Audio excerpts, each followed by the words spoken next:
Pada video sebelumnya kita udah belajar tentang tag dan elemen pada HTML. Dan kali ini kita akan bahas tentang atribut pada HTML. Kenapa atribut juga penting buat dipahami?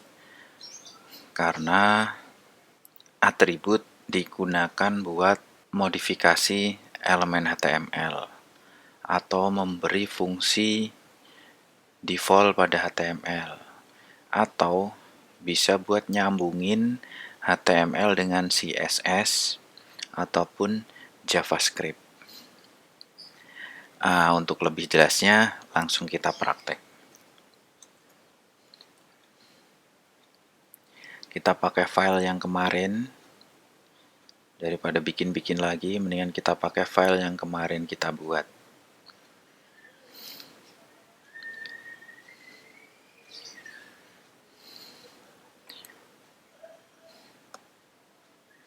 Oke.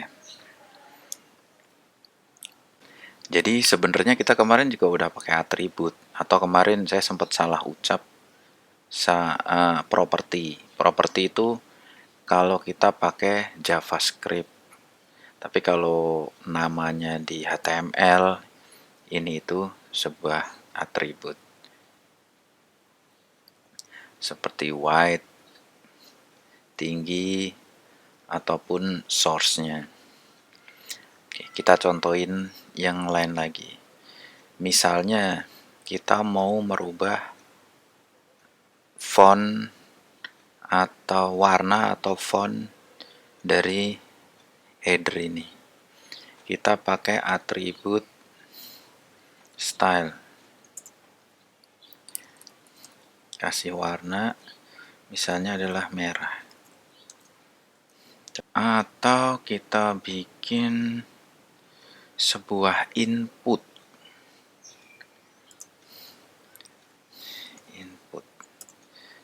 Di sini di input ini langsung default ada 3 atribut.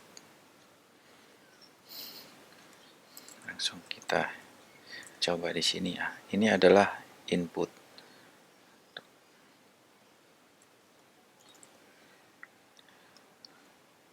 Ini adalah input. Ini bisa kita rubah, bisa tag, bisa juga button atau tombol. Di sini akan berubah jadi tombol. Misalnya value-nya adalah tombol.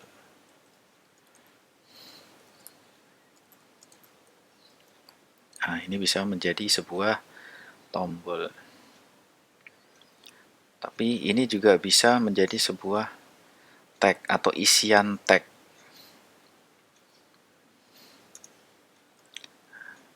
Misalnya kalian ngisi email, nama atau email, kan biasanya seperti itu. Ini adalah input text.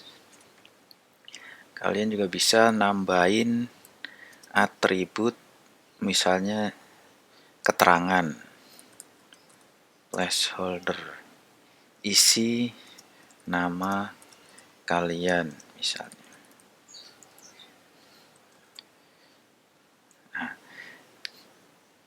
Jadi yang di belakang misalnya perintah apa tuh bisa pakai atribut placeholder. Atau biar lebih seru lagi, kita gabungin. Tadi kan saya bilang kalau atribut itu bisa untuk sambungan dengan CSS. Misalnya kita bikin sebuah list.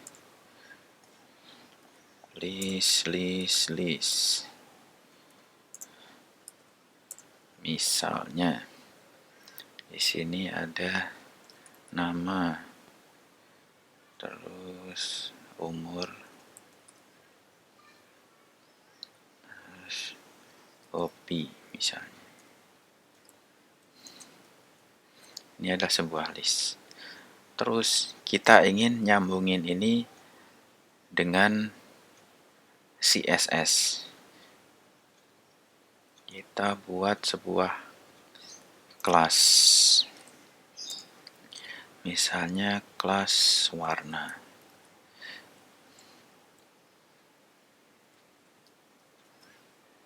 Copy semua.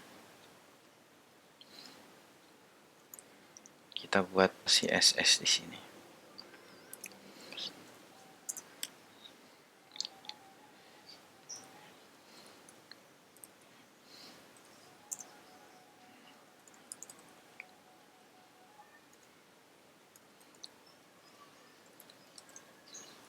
Nah, kalau kita ubah warnanya, ini kan kalau yang pertama tadi kan langsung kita tulis di sini sebagai atribut style, tapi kita juga bisa gunakan atribut class yang kita ubah warnanya dengan CSS yang ada di head. Contohnya seperti ini. Selain kelas, kita juga bisa pakai atribut ID. Misalnya warna juga. Kita pakai warna.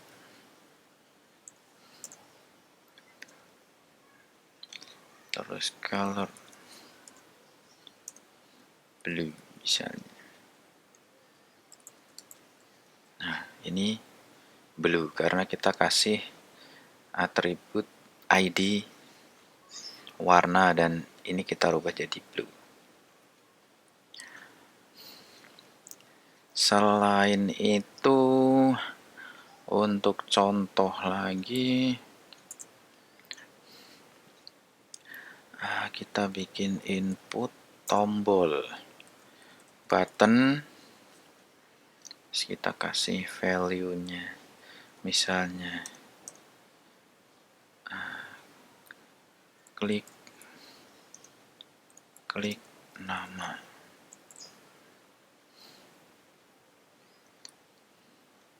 Terus kita bikin ID, atribut ID, kita bikin nama, terus kita sambungin sama JavaScript.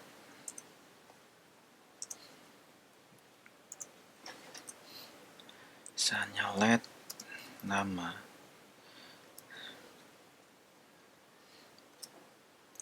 dokumen, salah. Ini seharusnya bukan di sini, tapi di sini. Dokumen Getty. Di sini kita ganti nama.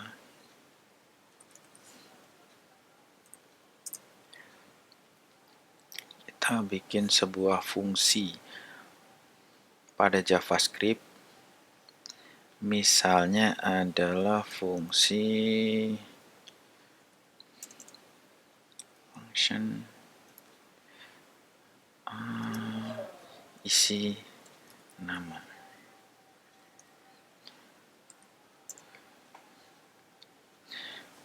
Nama, value. Jadi value di sini kita ubah jadi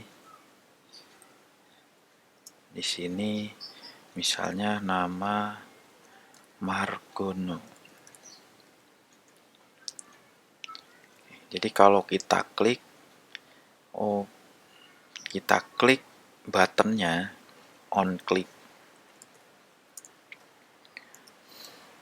isi nama.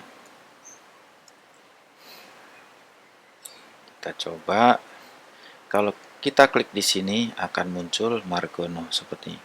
Jadi inilah fungsi-fungsi dari sebuah atribut pada HTML.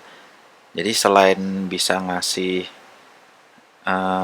sifat langsung, atau kalau untuk image di sini buat nampilin, buat nyari source-nya, sumbernya, atau width-nya, atau lebarnya, atau tingginya.